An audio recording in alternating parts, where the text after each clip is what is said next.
વધુ એક સમાચાર પાટણથી પાટણમાં દારૂકાંડ મામલે પોલીસ સાથે જે મગજમારી થઈ હતી તે વિષય પર સમાચાર મળી રહ્યા છે। દારૂકાંડ મુદ્દે પોલીસ સાથે થયેલ ઘર્ષણ મામલે આ સમાચાર મળી રહ્યા છે।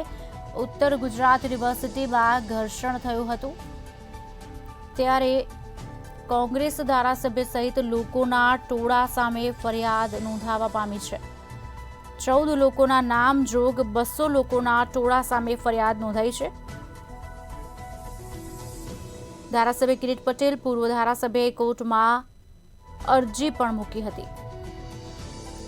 પાટણ કોર્ટમાં આજે જામીન અરજી મુદ્દે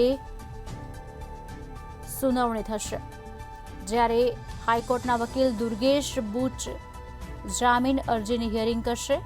હાઈકોર્ટના વકીલ દુર્ગેશ બુચ પાટણ કોર્ટમાં પહોંચ્યા હોવાના સમાચાર મળી રહ્યા છે, ત્યારે આરોપીઓના પરિવાર સાથે તેઓએ ચર્ચા પણ કરી હોવાની વાત સામે આવી છે। સરકારી વકીલ તેમજ પોલીસનું સોગંદનામું રજૂ ન થતા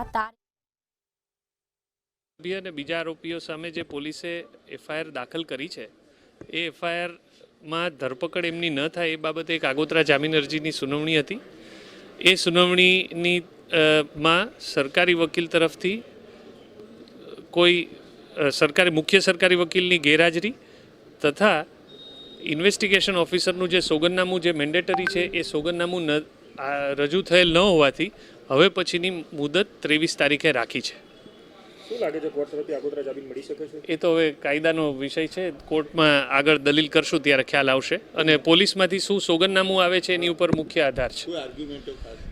આર્ગ્યુમેન્ટ કંઈ હજી થઈ નથી કારણ કે સોગંદનામું આવ્યું નથી, પણ એટલી જ રજૂઆત થઈ છે કે વધુમાં વધુ 5 વર્ષ સુધીની સજાની જોગવાઈ છે અને સુપ્રીમ કોર્ટના ચુકાદાઓ જોતા પોલીસ સ્ટેશનમાંથી જ ખરેખર જામીન મળવા જોઈએ આરોપીને એવી કાયદામાં સ્પષ્ટ જોગવાઈ હોવા છતાં પોલીસ એમની ધરપકડ કરવા જઈ રહી છે, એટલા માટે અમે આગોતરા જામીન કરી છે।